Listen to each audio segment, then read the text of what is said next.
안녕하십니까? 내 몸 안에 준비된 의사를 전하는 사랑과 생명입니다.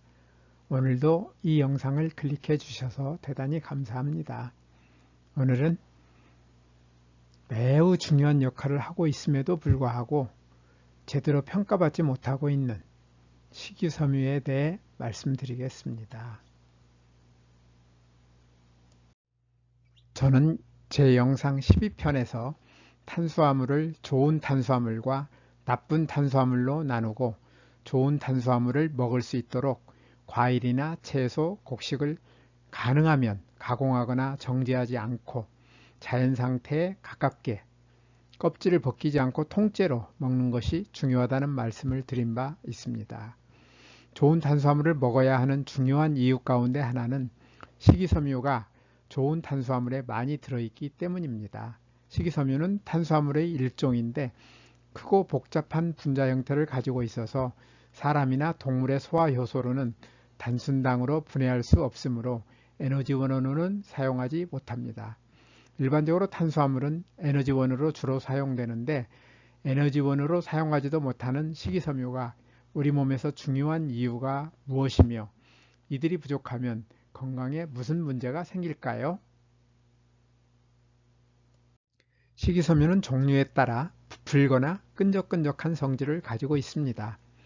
물을 흡수하여 부피가 커진 식이섬유는 음식물의 위와 장의 통과를 빠르게 하고 배변을 편하게 해주어 변비를 완화시키며 칼로리 섭취는 증가시키지 않으면서 포만감을 느끼게 하여 식욕을 줄여주므로 비만의 위험을 낮춰줍니다.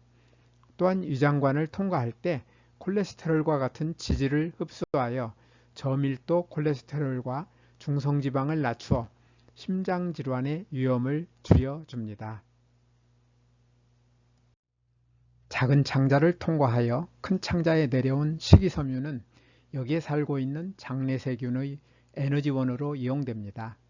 큰 창자에는 우리 몸의 세포보다 더 많은 장내세균이 살고 있는데 이들은 식이섬유를 분해하여 나오는 에너지를 이용하여 살아갑니다. 우리 몸은 장내세균이 식이섬유를 분해할 때 만들어지는 이뉼린이나 베타글루칸, 펙틴, 짧은 사슬 지방산과 같은 물질들을 이용하는데 이 물질들이 비만과 당뇨병, 고지혈증, 심혈관 질환 등의 예방과 치유에 큰 도움이 됩니다. 이처럼 우리 몸은 장내세균과 공생관계를 유지하는데 놀랍게도 이식받은 장기마저 적으로 판단하여 공격하는 면역세포들이 장내세균은 공격하지 않습니다. 지방산은 대부분 탄소 원자 28개 이내의 긴 탄소 사슬 구조를 가지고 있는데 장내세균들이 식이섬유를 분해하여 만들어지는 짧은 사슬 지방산은 탄소 사슬이 6개 이하로 짧은 지방산을 의미합니다. 이 짧은 사슬 지방산은 특히 췌장의 인슐린 분비와 간의 글리코겐 분해에 작용하여 혈당을 안정시켜 당뇨병의 위험을 줄이고 간에서 콜레스테롤의 합성을 억제하여 동맥경화의 원인이 되는 저밀도 콜레스테롤과 중성지방을 낮춰줍니다. 또한 대장의 수소이온 농도를 낮추어 용종의 형성을 막고 칼슘과 같은 무기질의 흡수를 증가시키며 T보조세포, 항체나 림프 조직을 자극하고 대장 점막층의 방어력을 향상시켜 면역 기능을 높여줍니다. 앞에서 식이섬유의 역할과 중요성에 대해 말씀드렸는데요. 식이섬유를 필요한 만큼 섭취하지 않으면 건강에 심각한 문제가 생기기 때문에 충분히 섭취하는 것이 매우 중요합니다. 한국영양학회에서는 2020년 우리 국민의 영양소 섭취 기준에서 식이섬유의 하루 충분 섭취량 기준을 에너지 1000kcal당 12g으로 설정하고 성인 남성의 충분 섭취량을 30g으로, 성인 여성은 20g으로 정하였으며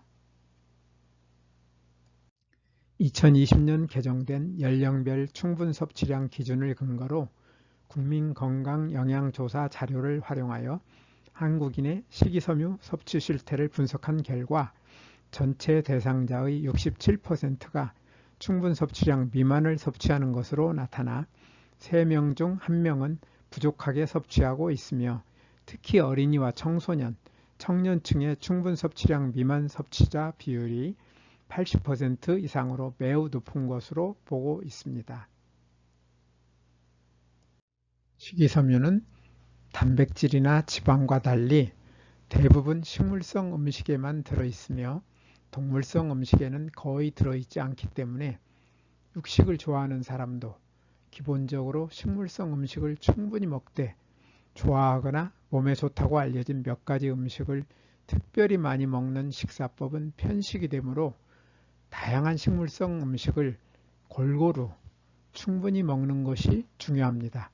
먹는 방법에 있어서는 곡식이든 과일이든 채소든 영양소가 껍질처럼 특정 부분에 많이 들어있는 경우가 많으므로 영양소의 손실을 최소화할 수 있도록 가능하면 껍질 등 일부를 잘라내지 말고 통째로 전체를 먹어야 하며 자연적인 형태와 가까운 상태로 먹고 설탕과 포화지방, 트랜스지방, 소금을 많이 첨가하지 않는 것이 중요합니다. 예를 들면 쌀을 먹을 때는 현미를, 밀을 먹을 때는 통밀을 먹어야 한다는 뜻입니다.